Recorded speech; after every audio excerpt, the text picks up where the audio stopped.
과연 내 배우자가 정말 외도를 하는 것을 확인을 했을 때 여러분들은 어떤 선택을 할까요? 이런 생각을 하게 만드는 질문 오랜만에 들었습니다. 사실 어제 현장에 하나 나왔는데요. 의뢰인께서 현장에 나왔는데 이혼을 해야 될까요? 말아야 될까요? 저는 이혼을 할 수가 없어요 라고 얘기를 하시더라고요. 이혼을 할지 말지에 대한 고민, 안 당해보신 분들은 모르실 거예요. 내가 이혼할 수 없는 이유, 저는 알고 있습니다.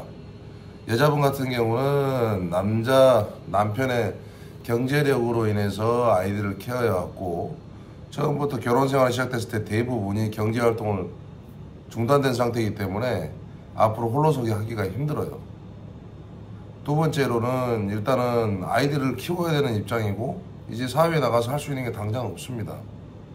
전문직이었다 하더라도 어떤 일을 다시 시작하기는 상당히 어려워요.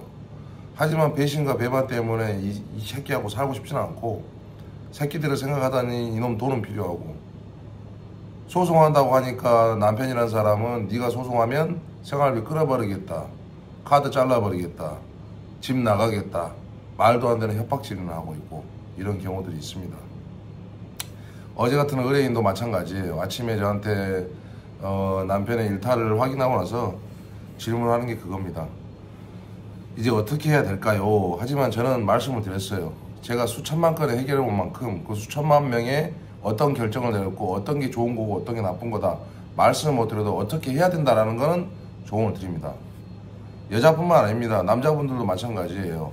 다른 남자와의 일탈, 본인이 주말부부로서 현장에서 일을 하고 또는 격주 일을 하다 보니까 남편이 빈 시간이 많아지는 거예요. 그러다 보니 아내의 일탈이 시작되고, 남편이 야간 근무할 때 나이트클럽이나 다니고, 뭐 옆집 언니, 친구네 엄마, 같은 단지의 엄마들끼리 모여서 술 마시고 놀러 가고.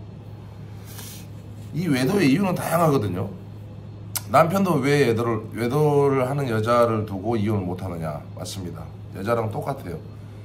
마음의 차이예요. 내가 경제활동을 하고 사회활동 하는 동안에 내 자녀들을 케어해 줄 사람, 그래도 집에 와이프가 있어야지. 사회활동을 하면서 나의 위치와 인맥, 그 다음에 자리, 그 창피함까지 모두 떠안아야 되기 때문에 그래도 용서를 하려고 합니다.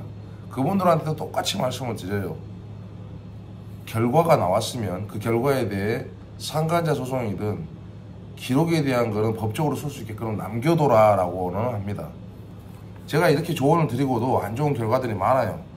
예를 들어서 남편이 됐든 아내가 됐든 잘못했다, 상간자도 한 번만 용서해달라고 해서 돈 얼마 가져와서 개인 합의를 보는 사람들이 있어요. 거기에 말로는 최악입니다.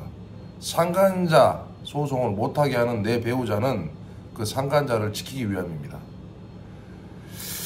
이 영상을 보는 모든 분들은 어떤 선택일까요? 내 배우자가, 당연히 그런 일이 있으면 안 되죠. 내 배우자가 외도를 하다 적발이 됐는데 용서를 했다. 그런데 이혼도 못하겠다. 아니면 이혼은 해야겠다. 어떤 선택을 할지 여러분들은 참 궁금하긴 합니다. 저 같은 경우는 수천만 명들의 이 사례들을 봐왔기 때문에 조언은 꼭 해드립니다. 제가 이렇게 영상을 키게 된 이유는 모든 분들이 앞으로도 일어날 상황에 대해서 그런 고민들을 하실 거예요. 용서를 해주자니 또 연락이 안 되면 이 새끼 어디서 뭐하고 있지? 이 옆에 있는데 왜 전화를 안 받을까? 사람이 미치는 거예요. 확인은 해야 되고, 확인을 해서 사실이 나왔을 때 또 나는 어떻게 해야 될까? 모든 판례와 모든 결과는 정해져 있지만 선택은 본인이 하는 겁니다. 또 아무 이유 없이 고통받는 자녀까지 생각도 해야 되고 미래성도 생각을 해야 되기 때문에 여러분들은 어떤 선택을 하실까요? 어려움 하시고 언제든지 연락을 주십시오. 탐정 정현수입니다.